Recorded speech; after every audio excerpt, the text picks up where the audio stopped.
আসসালামু আলাইকুম। এই গাড়ির রিমোট ছিল, এইটা অরিজিনাল রিমোট স্যারের।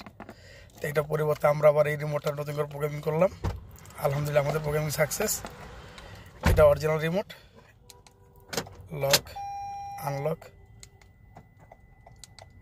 লক আনলক, কোনো ব্যাগলা খোলা আছে। আর এটা আমরা দিছি নতুন রিমোট। লক আনলক, আলহামদুলিল্লাহ আমাদের প্রোগ্রামিং সাকসেস। যদি আপনাদের কার রিমোট হারা যায় অথবা নষ্ট হয়ে যায়, অবশ্যই আমাদের সাথে যোগাযোগ করবেন। আমরা ঢাকার ভিতরে এবং ঢাকার বাইরে হোম সার্ভিস দিয়ে থাকি। আমাদের মোবাইল নাম্বার হচ্ছে 0192097951। আলহামদুলিল্লাহ আমাদের রিমোটের প্রোগ্রামিং সাকসেস।